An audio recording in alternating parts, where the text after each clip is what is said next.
The badge lay half-buried in the dirt, its laminated surface scratched and dulled by weather, the photograph inside barely recognizable beneath the grime. A jogger found it on a Tuesday morning in late March, wedged against the base of a rusted guardrail where the industrial road curved sharply away from the Meridian manufacturing district. The name printed below the faded picture read Alois Thatcher, and the expiration date showed it was still valid. The jogger, a retired postal worker named Bernard Gaines, picked it up carefully, turned it over in his palm, and felt an inexplicable chill despite the warming spring air. He brought it to the police station on Harlow Street, where a desk sergeant took his statement and filed the badge into evidence with little ceremony. It was not the first lost item turned in that week, nor would it be the last. But within hours, a patrol officer named Lydia Acker recognized the name. Alois Thatcher had been reported missing nearly 2 weeks earlier, and her case had been drifting without momentum ever since. The discovery of her badge, discarded or lost on a lonely stretch of road miles from the factory where she worked, changed everything. Alois Thatcher had not been someone who stood out in a crowd. Those who knew her described her as steady, reliable, and quiet. She lived in a modest apartment on the eastern edge of Boston, a neighborhood that had seen better days but still retained a kind of worn dignity. The building where she rented a one-bedroom unit was a squat brick structure with narrow hallways that smelled faintly of old wood and cooking oil. Her neighbors said she kept to herself, though she was never unkind. She offered a polite nod in the stairwell, held the door for those carrying groceries, and occasionally could be heard humming softly through the thin walls. She worked the night shift at Keller Industrial Fabrics, a sprawling factory complex on the outskirts of the city that produced textiles for automotive interiors and commercial upholstery. The work was monotonous but stable, and Alois had been employed there for nearly 6 years. She operated one of the weaving machines, a hulking apparatus that roared and clattered through the dark hours, filling the air with a low mechanical hum that became a kind of white noise for those who spent their nights there. The factory ran 24 hours a day, and the night shift was populated by a rotating cast of workers who preferred the solitude, the slightly higher pay, or simply had no other choice. Alois fell into the last category. She had moved to Boston from a smaller town in the western part of the state after a brief and troubled marriage ended quietly and without fanfare. She had no children, no family nearby, and few ties to the life she had left behind. The city offered her anonymity, and she seemed content with that arrangement. Her coworkers knew little about her personal life. She did not join them for drinks after shifts, did not participate in the occasional birthday celebrations held in the break room, and rarely engaged in the idle chatter that filled the long hours between machine checks and quality inspections. But she was not disliked. In fact, those who worked alongside her found her presence oddly comforting. She was dependable in a way that felt rare. If a machine jammed or a problem arose, Alois would help without being asked. She moved through the factory floor with a quiet competence, her dark hair pulled back in a simple ponytail, her eyes focused on the work at hand. She wore the same navy blue work jacket every night, the name patch stitched above the breast pocket slightly crooked, as though it had been sewn on by hand. On the night she disappeared, Alois had clocked in at her usual time, 10 minutes before midnight. The shift supervisor, a man named Alois Finch, noted her arrival in the logbook without much thought. The factory was unusually quiet that night. 2 other workers had called in sick, and the skeleton crew moved through their tasks with a sense of isolation that felt heavier than usual. The fluorescent lights buzzed overhead, casting everything in a stark, clinical glow.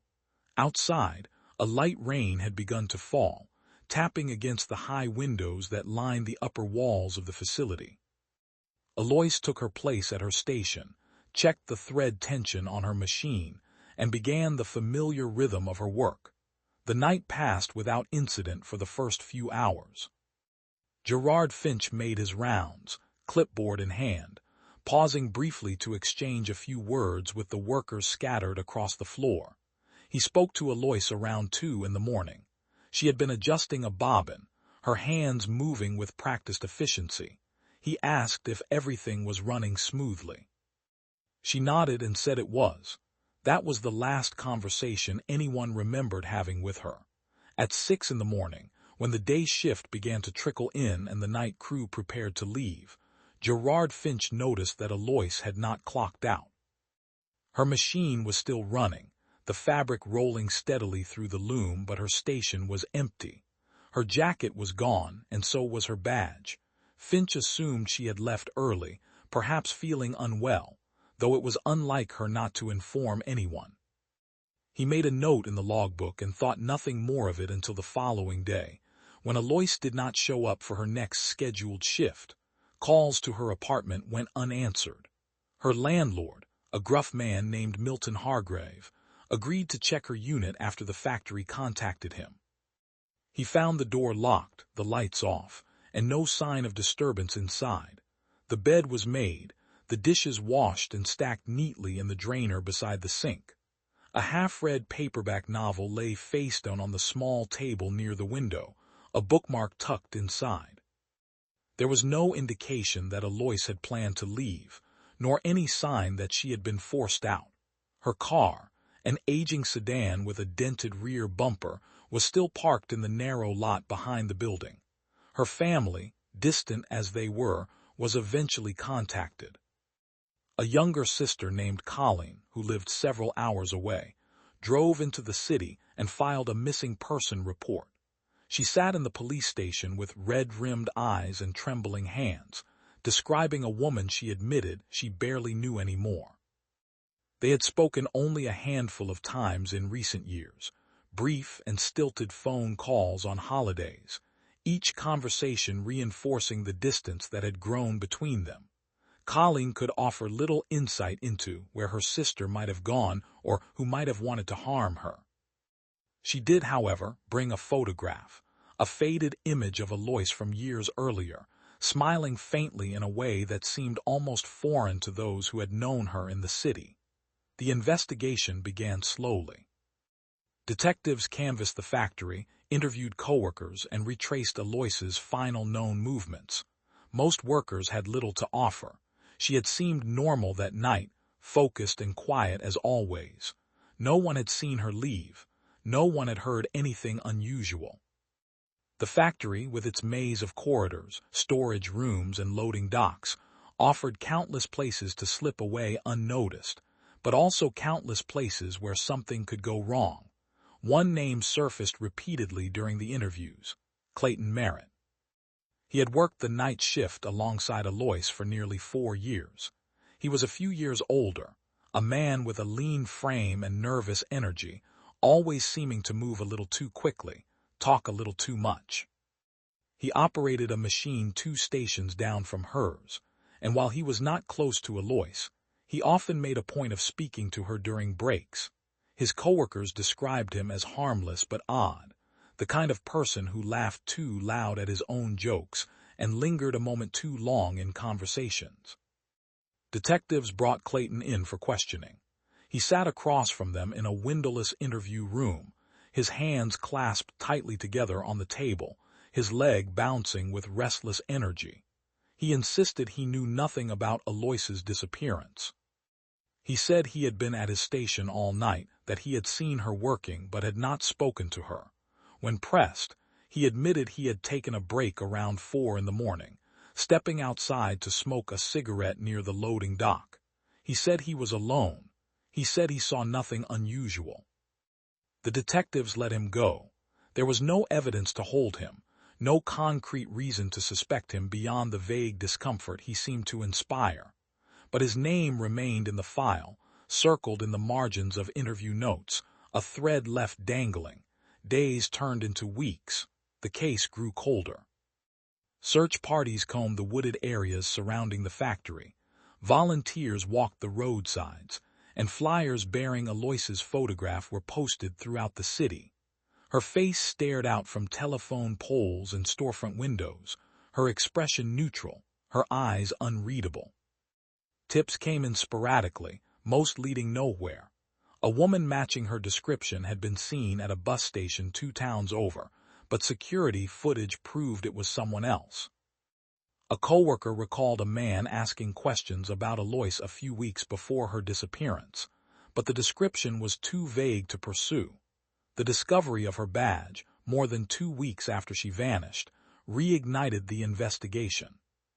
The road where it was found was rarely traveled, a cracked and pitted stretch of asphalt that connected the industrial district to a series of abandoned warehouses on the city's outskirts. Detectives searched the area thoroughly, combing the ditches and fields, but found nothing else. No clothing, no personal effects, no sign of Alois herself. The badge became a symbol of the mystery, a small piece of evidence that raised more questions than it answered. Why had it been left there? Had Alois dropped it, or had someone else discarded it? Was it meant to be found, or was its discovery merely an accident of chance? Colleen Thatcher returned to the city when she heard about the badge. She stood at the guardrail where it had been found, staring down the empty road, trying to imagine what her sister's final moments might have been. The wind pulled at her hair, and the distant sound of traffic on the highway hummed in the background. She felt a profound helplessness, a gnawing sense that the answers were close but just out of reach. Back at the police station, Detective Raymond Keller, the lead investigator on the case, sat at his desk surrounded by files and photographs. He was a man in his 50s, with graying hair and a face lined by years of seeing the worst humanity had to offer. He had worked dozens of missing person cases over his career, and he knew the grim statistics. The longer someone was missing, the less likely they were to be found alive. But something about Alois's case troubled him in a way he could not quite articulate. There was a stillness to it, a sense of something deliberately hidden. He returned to the factory, walking the floor during the night shift, trying to see the space as Alois would have seen it. The machines roared around him, the air thick with the smell of oil and fabric.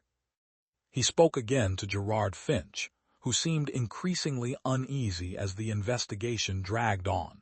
He spoke to the other workers, hearing the same stories repeated with slight variations, and he spoke once more to Clayton Merritt. This time, Clayton seemed different.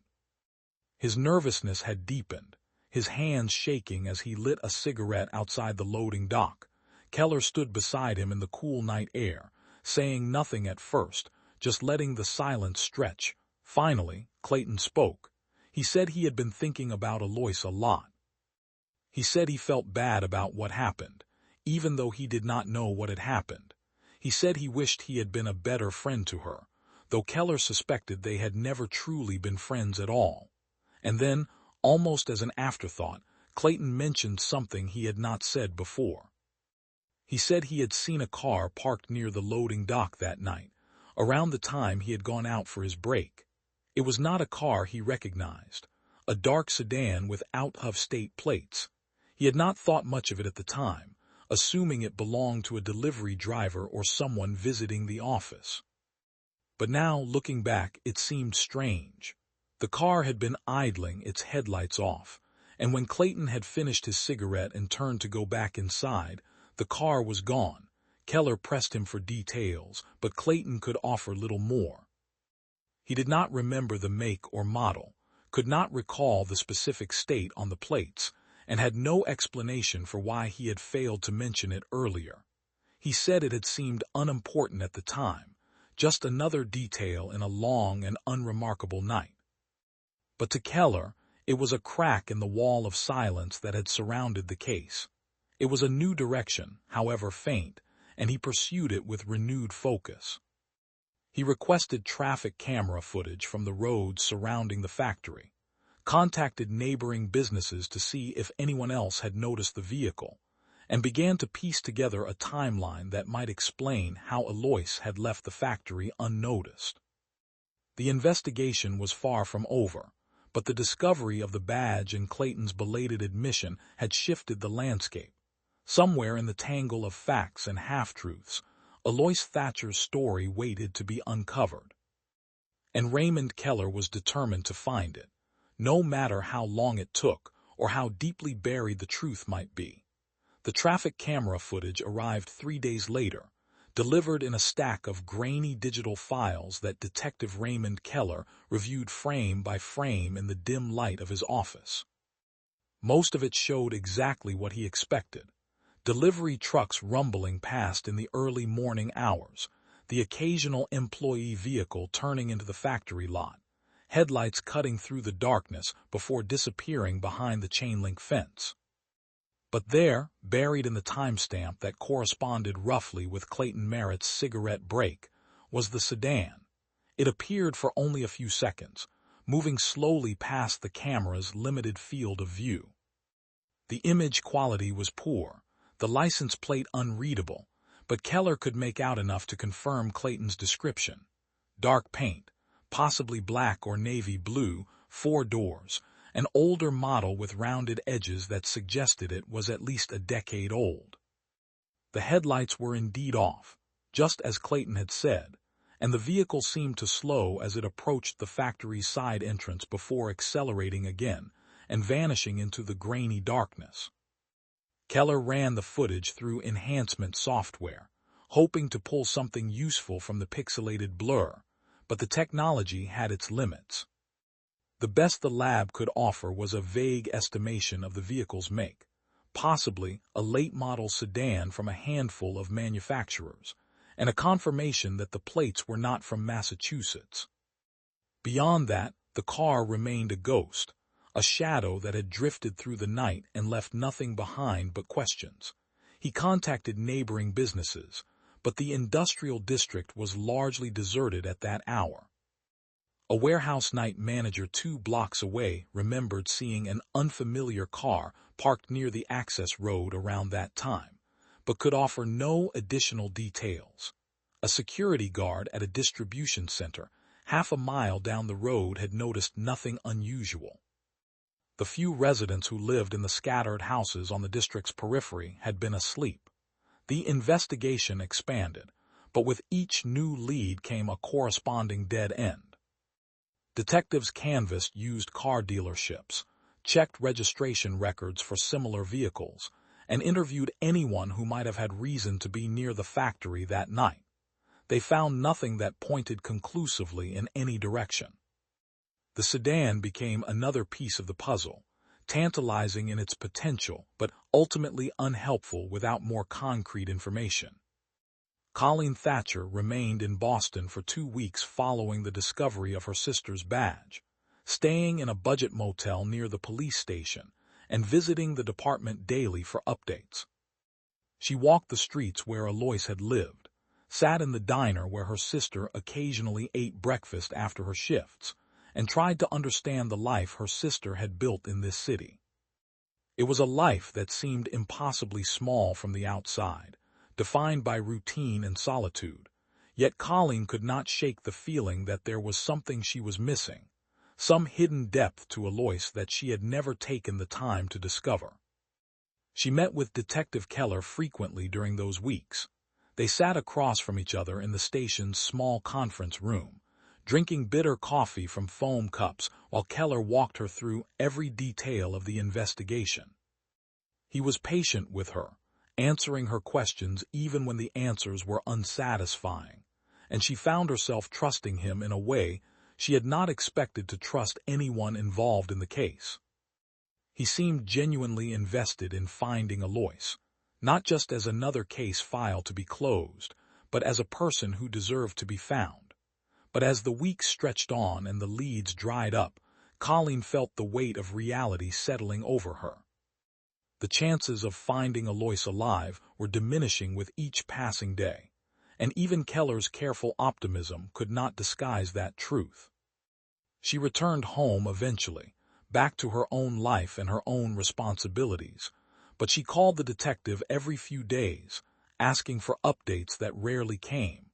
The case remained active for another 6 months, though the intensity of the investigation gradually waned. New cases arrived on Keller's desk, each demanding attention, each pulling him away from the quiet mystery of Alois Thatcher.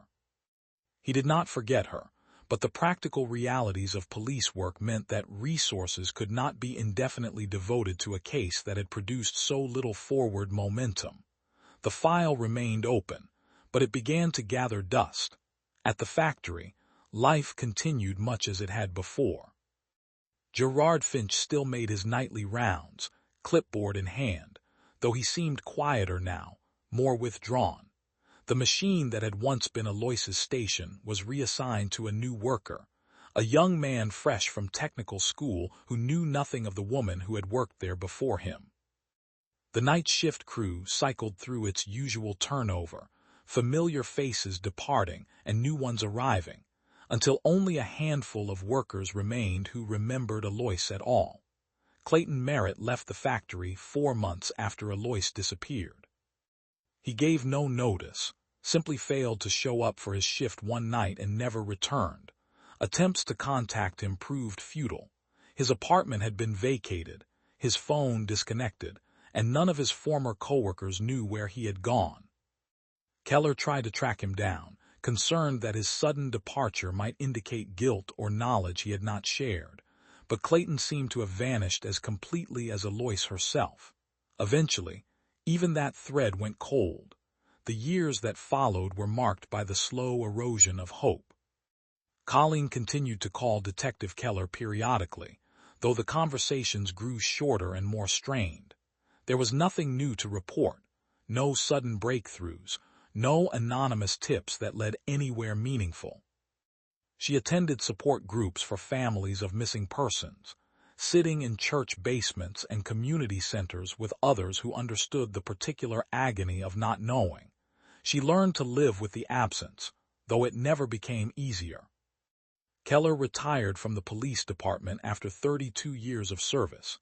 His last day was marked by a modest gathering in the station's break room, a cake with his name misspelled in blue frosting, and handshakes from colleagues who wished him well.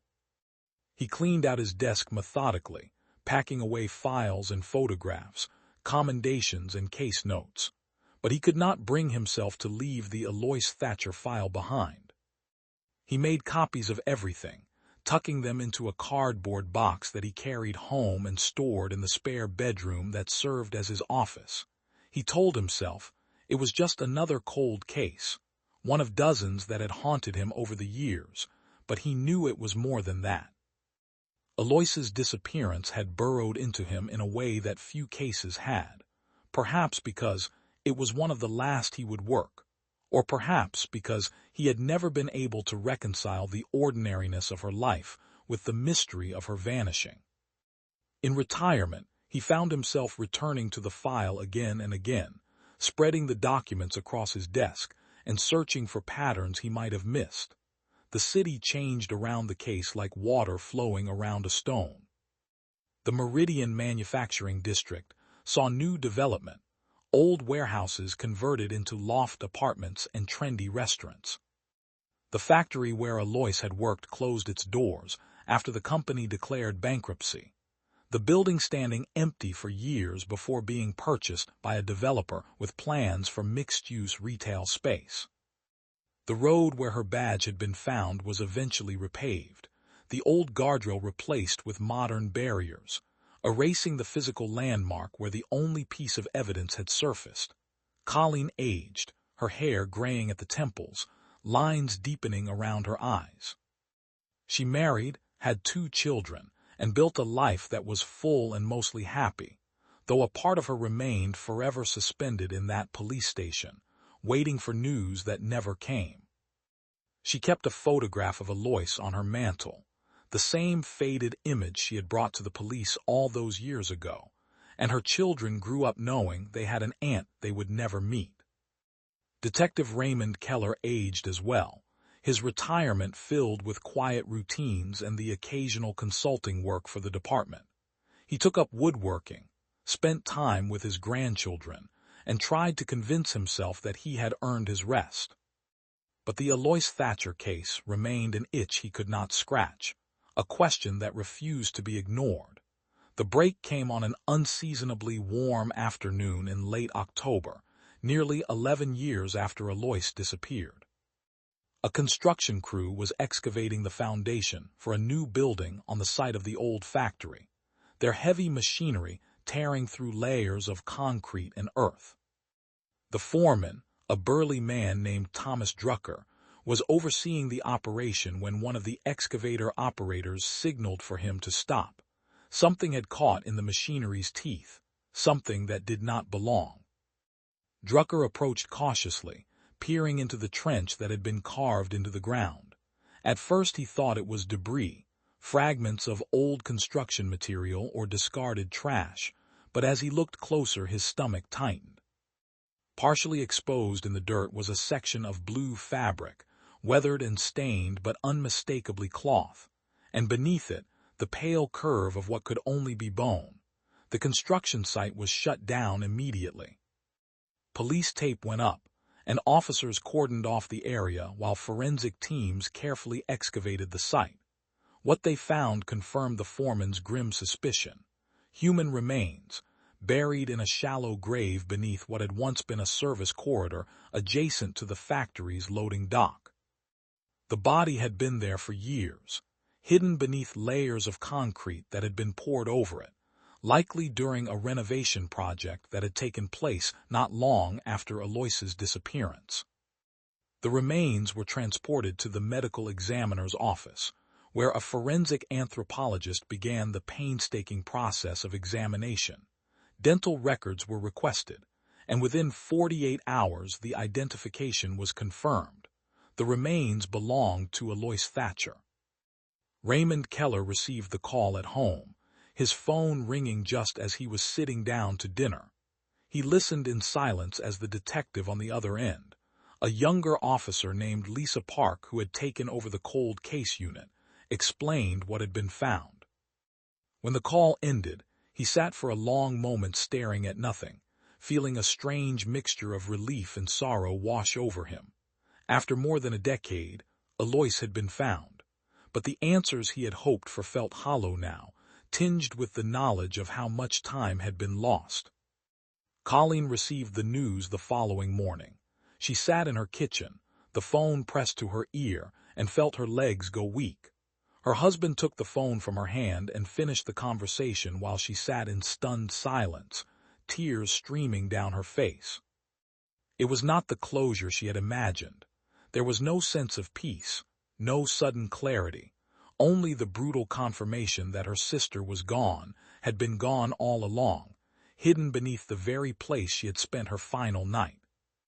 The discovery reignited the investigation with an urgency that had been absent for years. Detective Park assembled a new team, pulling together forensic experts, cold case specialists, and veteran officers who remembered the original inquiry. Raymond Keller, though retired, was brought in as a consultant, his decades of experience and intimate knowledge of the case making him invaluable. The forensic examination revealed critical details. The medical examiner determined that Alois had died from blunt force trauma to the head, a single devastating blow that had likely killed her instantly. There were no signs of prolonged suffering, no evidence of restraint or assault. It appeared to have been a sudden, violent act, though whether it had been intentional or accidental remained unclear. The concrete that had been poured over her remains was traced back to a maintenance project that had taken place at the factory 2 weeks after her disappearance. Work orders showed that a section of the loading dock area had been repaired, with new concrete laid to replace cracked and damaged flooring. The crew that had performed the work was tracked down, and each member was interviewed. Most had no memory of anything unusual, but one man, a laborer named Eddie Frost, recalled that the area had been cordoned off for a day before the concrete was poured, ostensibly to allow for preparatory work. He remembered thinking it was odd that the section had been closed off without much explanation, but he had not questioned it at the time. The focus shifted to who had access to that area during the narrow window between Alois's disappearance and the concrete pour. Factory records were scrutinized, employee schedules cross-referenced, and security logs examined. The list of potential suspects was small but significant. Gerard Finch, the shift supervisor, had been present that night and had the authority to access restricted areas. Several maintenance workers had been on site during the relevant period. And then there was Clayton Merritt, whose sudden departure months later now seemed far more suspicious in light of the discovery. Tracking down Clayton became the investigation's primary objective. Keller had kept notes on his earlier attempts to locate the man, and now those notes were revisited with fresh eyes. Digital footprints were traced, old addresses checked, and inquiries sent to law enforcement agencies across the country. It took 3 weeks, but eventually a match was found. Clayton Merritt was living in a small town in Oregon, working under his own name at a hardware store, seemingly having made no effort to hide. Detective Park and a team of officers traveled west to bring him in for questioning. They found him living alone in a modest rental house on the edge of town, his life as quiet and unremarkable as the one he had left behind in Boston. When they knocked on his door early one morning, he opened it without hesitation, his face going pale the moment he saw the badges. He did not resist. He did not ask for a lawyer. He simply nodded, as though he had been expecting this moment for years, and said the words that would finally break the case open. He said he was ready to tell them what really happened the night Alois Thatcher disappeared.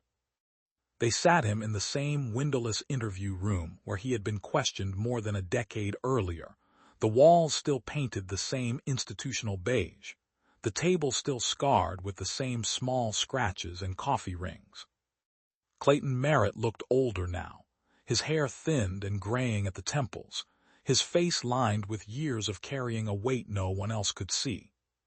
He sat with his hands folded on the table, his shoulders slightly hunched, and when Detective Lisa Park settled into the chair across from him, he met her gaze without flinching. Raymond Keller stood against the wall, his arms crossed, watching. He had insisted on being present, and Park had agreed without hesitation. This was his case as much as it was hers, perhaps more so, and she understood that he needed to hear whatever Clayton was about to say. The recording equipment hummed softly in the corner. Park stated the date, the time, the names of everyone present, and then she leaned forward slightly, her voice calm and measured. She asked him to start from the beginning, to tell them everything he remembered about that night. Clayton took a slow breath, his fingers tightening together briefly before relaxing again. When he spoke, his voice was quiet but steady, as though he had rehearsed these words in his mind 1,000 times over the years. He said he had been at his station that night, same as always, working through the long hours with the noise of the machines filling his ears. He said he had always noticed Alois, the way she moved through the factory with that quiet competence, never complaining, never drawing attention to herself. He said he had wanted to be her friend, though he admitted now that his interest had been more than that. He had harbored feelings for her, a longing he had never been able to articulate, and she had never seemed to notice or care. That night, he said, he had decided to talk to her. He had spent weeks building up the courage, planning what he would say, imagining how she might respond. Around 4 a.m, during the break he had mentioned years earlier, he had stepped away from his machine and walked over to her station.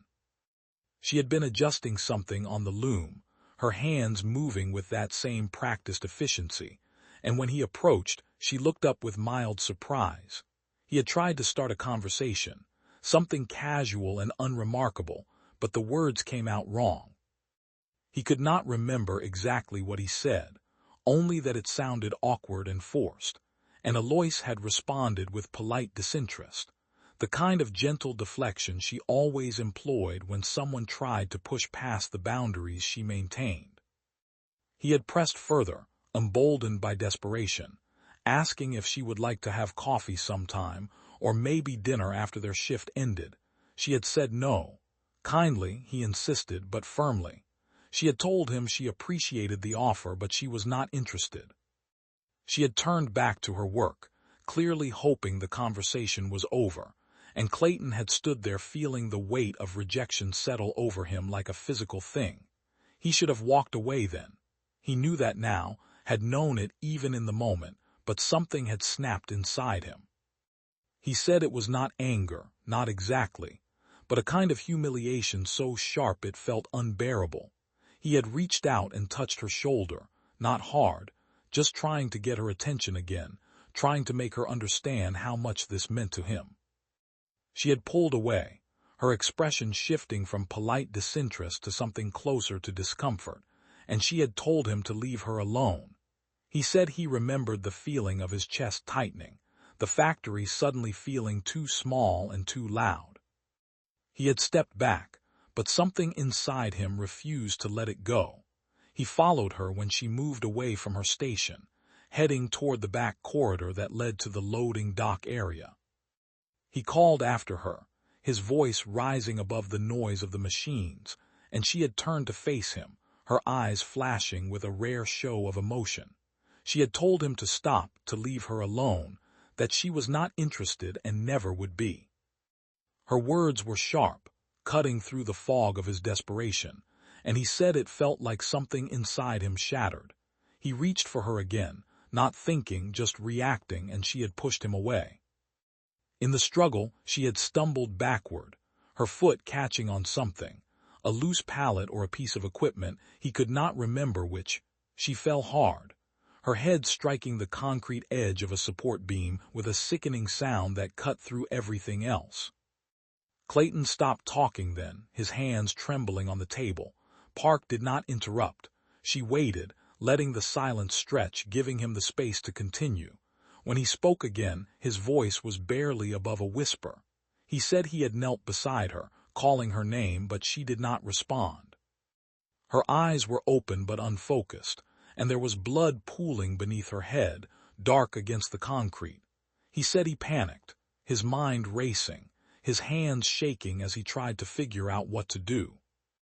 He knew he should call for help, should run to Gerard Finch or one of the other workers, but the thought of what would happen if he did terrified him. He imagined being arrested, being blamed, his life unraveling in a way he could not control. So instead, he had made a choice that would haunt him for the rest of his life. He said he dragged her body into a storage alcove near the loading dock, a narrow space that was rarely accessed, hidden behind stacks of materials waiting to be processed. He covered her with a tarp and left her there, his heart pounding so hard he thought it might burst. He returned to his station, cleaned the blood as best he could, and finished his shift in a daze, the noise of the machines a distant roar in his ears. The next day, when the factory was buzzing with concern over Alois's absence, Clayton had stayed silent. He listened to the conversations, heard the worry in people's voices, and said nothing. And when the maintenance crew was scheduled to repair the loading dock floor, he realized he had an opportunity. He returned to the factory late one night, after his shift had ended, and moved her body to the section that was about to be covered with new concrete. He said it took everything he had to do it, that he vomited afterward in the darkness of the parking lot, but he told himself it was the only way to avoid ruin. When he finished speaking, the room was silent. Park sat back in her chair, her expression unreadable. Keller remained against the wall, his jaw tight, his eyes fixed on Clayton with a mixture of anger and something that might have been pity. Park asked if anyone else had known, if anyone had helped him. Clayton shook his head.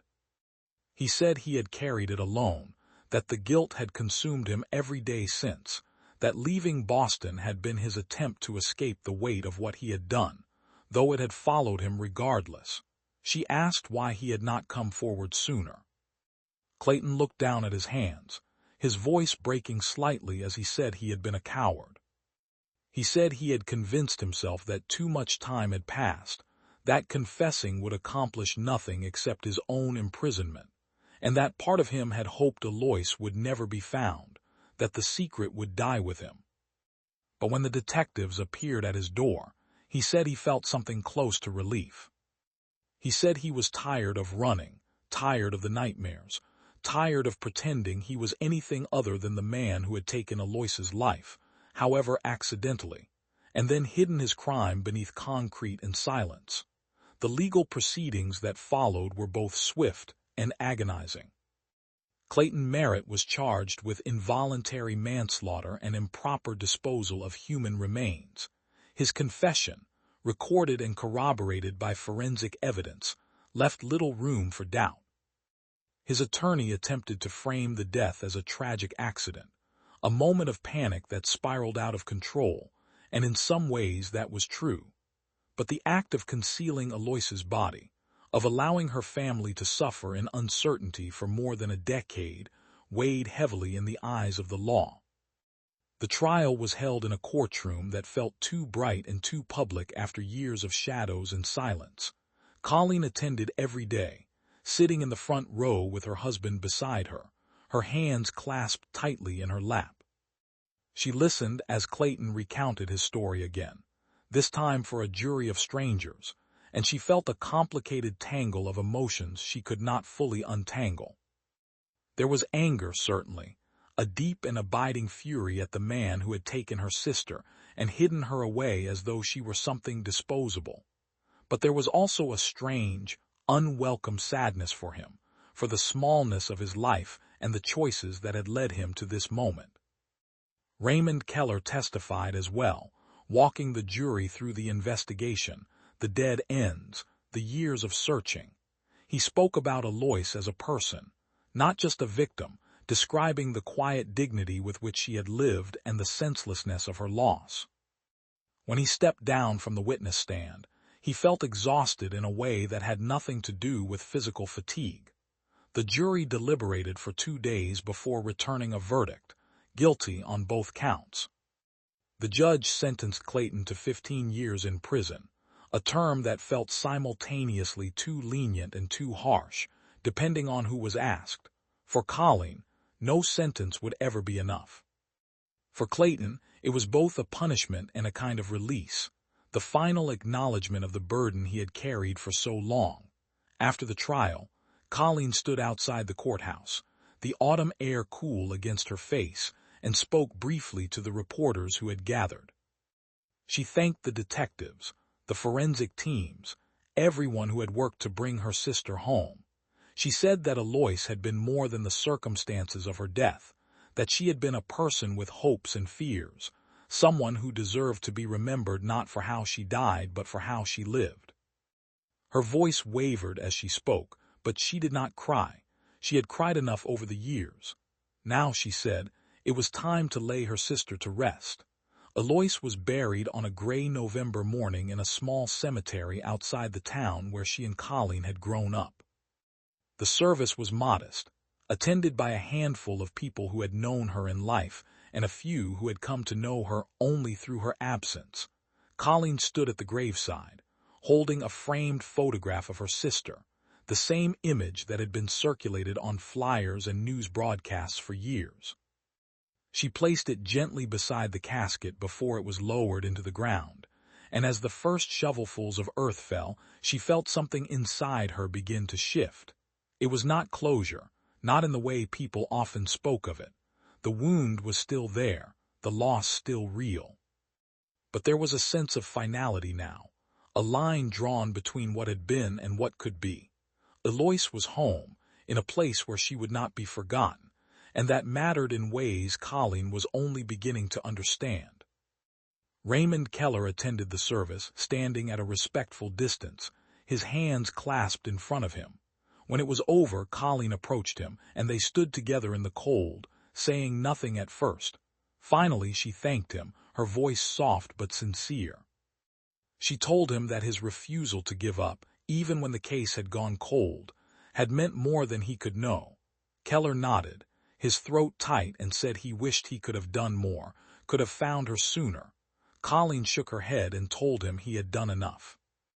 He had brought Alois home, and for that she would always be grateful. In the months that followed, life continued its slow march forward. Colleen returned to her family, carrying the memory of her sister with a little less pain and a little more peace. She started a small scholarship in Alois's name, offering financial support to young women seeking stability and independence, a way to honor the quiet strength her sister had embodied. It was a modest effort, but it felt right, a way to ensure that Alois's life had meaning beyond the tragedy of her death. Raymond Keller returned to his retirement, though he found that the restlessness that had defined his later years had begun to ease. He still thought about the cases that had never been solved, the people who remained missing, but he no longer felt consumed by them. He had done what he could, and sometimes, he reminded himself, that had to be enough. He kept a copy of Alois's photograph on his desk, a reminder of why the work mattered, and on quiet afternoons he would sit and look at it, thinking about the woman who had vanished and the long road it had taken to bring her story to light. Detective Lisa Park continued her work in the cold case unit, emboldened by the resolution of Alois's case and determined to bring similar closure to other families waiting in the dark. She carried the lessons she had learned from Keller, the importance of persistence and empathy, and she approached each case with a renewed sense of purpose. The work was hard, often thankless, but she knew it was necessary. For every Alois Thatcher, there were countless others whose stories remained untold, and she was committed to ensuring they would not be forgotten. The factory where Alois had worked was eventually demolished, the land cleared and redeveloped into a complex of modern condominiums and retail spaces. The new buildings bore no trace of the old structure, no indication of the secrets that had been buried beneath its floors. But those who remembered, those who had known Alois or worked alongside her, carried the memory forward.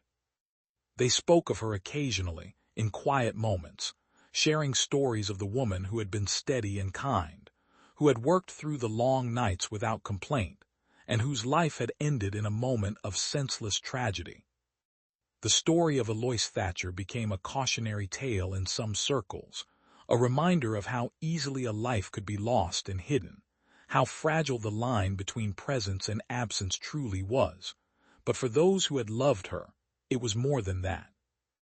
It was a testament to resilience, to the power of persistence, and to the belief that every life mattered, that every person deserved to be found and remembered. On the anniversary of her burial, Colleen returned to the cemetery, bringing flowers and standing quietly at her sister's grave. The headstone was simple, bearing Alois's name and the dates that marked her too short life, along with a brief inscription that Colleen had chosen carefully. The words were plain, almost unremarkable, but to Colleen they held a depth of meaning that no grand eulogy could capture. Alois had lived a quiet life, one that might have gone unnoticed by the world at large, but she had existed, had breathed and hoped and endured, and that existence deserved acknowledgement. The inscription was a declaration, a refusal to let her sister's life be reduced to the circumstances of her death or the years she had spent hidden beneath the earth. As Colleen stood there, the wind stirring the trees overhead, she thought about the passage of time and the way it could heal and harm in equal measure. The pain of losing Alois had not disappeared, and she suspected it never fully would, but it had changed. It had softened into something she could carry without being crushed beneath its weight. She had learned to live with the absence, to find meaning in the memories, and to honor her sister by moving forward rather than remaining trapped in the past. She thought about Clayton Merritt, serving his sentence in a prison hundreds of miles away, and wondered if he had found any kind of peace. She did not forgive him, could not bring herself to extend that grace, but she no longer felt consumed by hatred. He was a broken man who had made a terrible choice, and he would live with the consequences for the rest of his life. That was enough. She did not need to carry his burden as well as her own. Raymond Keller visited the cemetery as well, though he came on a different day, preferring to pay his respects alone. He stood before Alois's grave, his hands in his pockets, and spoke to her in the silence of his mind. He told her he was sorry it had taken so long, sorry that he had not been able to find her before the earth had claimed her. He told her that she had not been forgotten, that her story mattered, and that he hoped, wherever she was, she had found the peace that had eluded her in life. When he left, he felt lighter somehow, as though a door that had been open for years had finally closed. The case was over. Eloise was home. And while the world continued to turn, indifferent to the small tragedies and quiet victories that marked individual lives, he knew that for those who had cared, this resolution meant everything. Years passed, and the story of Eloise Thatcher faded from the headlines, replaced by new mysteries and new tragedies. But in the small community of those who had known her, who had searched for her, who had refused to let her disappear completely, her memory endured. She became a symbol of the unseen lives that move through the world quietly, the people who work through the night, who endure loneliness and hardship, and who deserve to be remembered not for how they left the world but for the fact that they were in it at all. Colleen's children grew up hearing stories about their aunt, the woman in the photograph on the mantel, and they came to understand that family was more than the people you saw every day. It was also the ones who had come before, whose lives and choices had shaped the world into which you were born. They learned that remembering mattered, that honoring the dead was not about grand gestures, but about carrying their stories forward and refusing to let them be erased by time. In the end, the story of Eloise Thatcher was not a story about death, but about the stubborn persistence of life, the refusal of those left behind to let go, and the belief that every person, no matter how quiet or unremarkable they might seem, leaves a mark on the world that cannot be easily undone. She had lived and she had mattered, and that was enough. The sun set over the cemetery, casting long shadows across the rows of headstones, and somewhere in the distance, a bird sang a solitary note into the fading light. The world moved on as it always did, but here, in this small corner of earth, Eloise Thatcher rested, no longer lost, no longer forgotten, finally at peace.